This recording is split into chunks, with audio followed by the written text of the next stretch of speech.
What's up, guys? Today I wanted to show you a really special tool that I think is going to work for a lot of guys that are on out-of-state trips, maybe hitting the backcountry. But honestly, I'd prefer to focus on whitetail hunters that are on an out-of-state trip and you've got limited time, whatever, and you got to get your boots dry. So I want to show you these boot dryers from Mountain Hunter Outdoors, and essentially they run on roughly 0.13 amps of power, which is pretty low. And from what the owner tells me, Chad, is a super cool dude, by the way, essentially for about every 8 hours that you run them, they're going to take up about 2,500 milliamp hours. So today I have my Anchor power bank that I'm going to use. This is a 26,800 milliamp hour fully charged power bank, and we're literally going to soak the living hell out of the old Zamberlan boots here. Phenomenal mountaineering boot. Highly recommend you check them out. Bow laces are pretty sweet, but I'm going to test the worst. That way you can climb down the ladder from there and hopefully expect even better results. I'm going to take a garden hose and just stick them in here. We're going to keep the insoles in. I'm going to turn the hose on and do my worst. Then we're going to let it soak for a few minutes just to simulate, going through a lake, pond, stream, whatever. We're getting caught in a rough rainstorm. And then we're going to see how long it takes on a day like today. This is basically the most perfect fall day I could ever ask for. I think it's going to be in the 70s all day. It's going to be sunny. There's a little breeze. So it's perfect to dry out your boots, but it's not so hot that it's going to be unrealistic, because most of us, unless you're in the South, you're not hunting when it's 90 degrees out past the first week or so of the season, outside of crazy conditions, of course. So let's run a test and see how long it takes these boots to dry out. As you can see, we've got the hose on. So let's just fill this baby up full of water here. As you can see, we've got that one full. And then that one is full. So we'll throw that over there. Clearly, there's a bunch of water. It has receded a little bit. We literally had it all the way up to the top.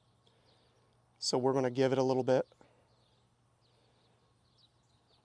You can kind of see how it's kind of soaking into certain areas of the boot back here.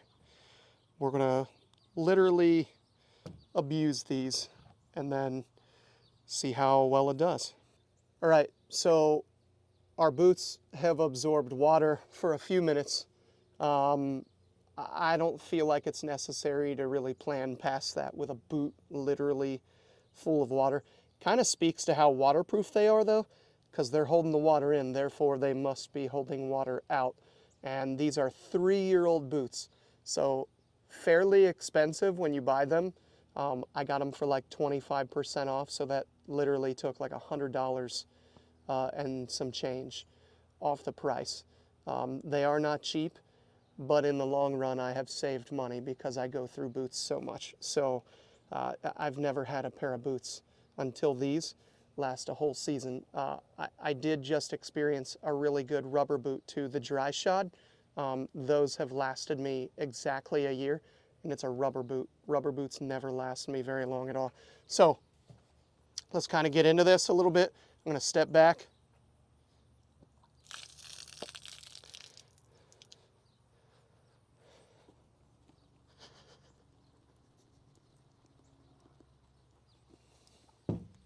A few things to sort of warn you about, or prepare you for, I guess is a better way to put it.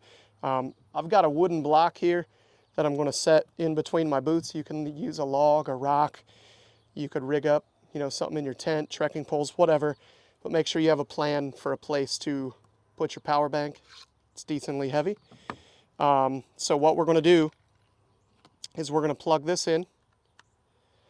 and immediately, whoop, chop that finger off, boy. Immediately, you can hold them, and that's the top, right? I can feel the air. And the whole point of this is to just stick this just inside the top boot here and make sure you try your best to not put too much stress on any kind of the electrical wires. I'm gonna loosen this up. That way we can fit it in there perfectly, just like that. And I'll give you guys a better angle at this. We're just gonna sit this in here just like that. Let's give you guys a better angle here so you can see exactly what's going on. We've got our Anker power bank hooked up here, and we've got the boot dryers just sitting in top of the boot. You don't want to stick this down in the bottom of the boot. The whole purpose is airflow. It's not heat, it's not some kind of cooling device. It is an airflow device. You want it to have the ability to push air into that boot. It's the whole point. So we're gonna let this run for a few hours. I'm gonna come back in 4 hours and we're gonna check it out.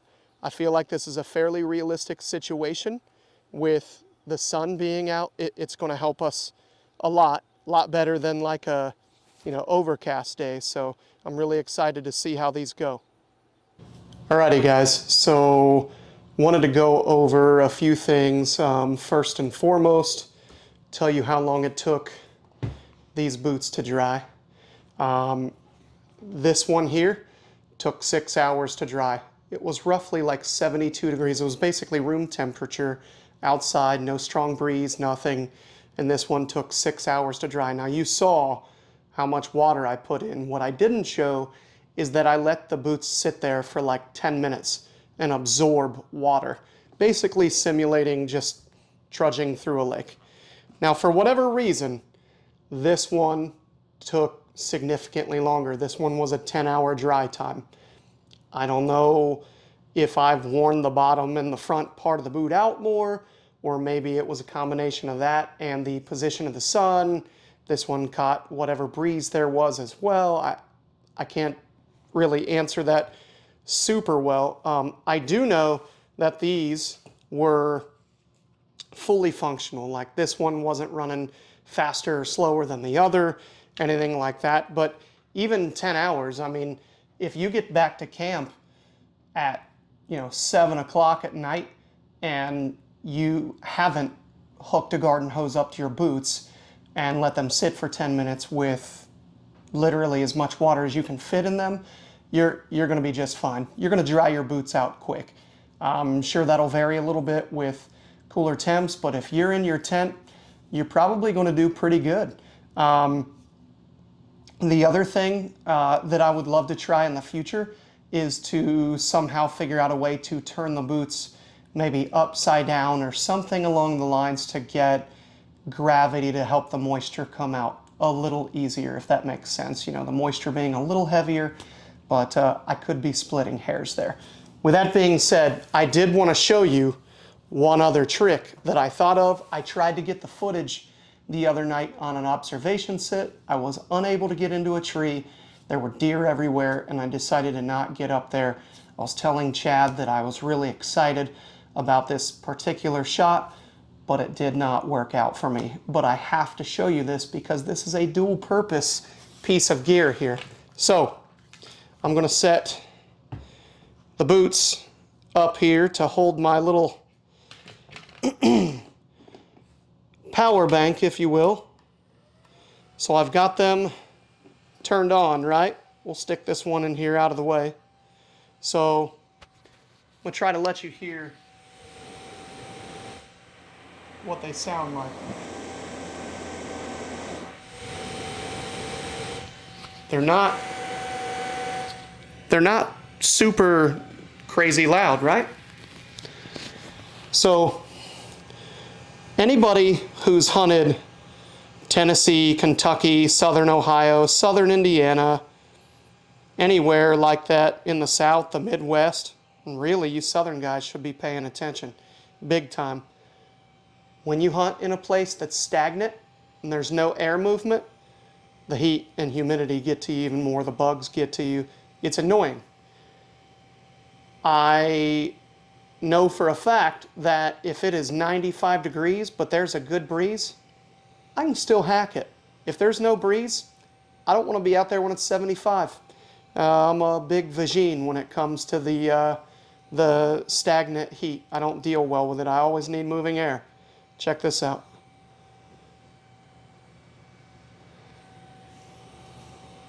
So you could rig these. You could rig these to sit about a foot from your face. And right now it feels pretty good. If it were 90 on a Kentucky opening week hunt, this is going to be the gospel of the Lord to me. So I just had to show you guys that, and this would be easy to rig. You could literally use a Night Eyes gear tie and hang this on a limb while cinching, you know, your wires here. The one thing I would recommend, and what would be cool, is if there's some way Chad could rig a little loop on here to stick a gear tie through, but you could easily put a piece of string right through one of these holes, hang it on a limb, and have it right here. And if you've got both of them coming at you, that's going to help you get through the toughest part of your hunt. And then as the sun goes down, you can turn these off and settle in. So just wanted to bring that up. Wanted to just tell you that I think these are super worth every penny you spend on them. They're great for drying your boots out, keeping you a little cooler, and I'm sure there'll be a million other things I'll think of. But if you don't have a set, you might think about checking out Mountain Hunter Outdoors and picking a set up, because they weigh next to nothing. They slip right in your pocket of your pack, bladder pocket, whatever you want, side pocket, and you can easily dry some boots out after having an accident or simply having to cross a creek that you didn't know was going to be as deep. With that being said, I'd like to wish you all good luck this season. Let's go kill some giants.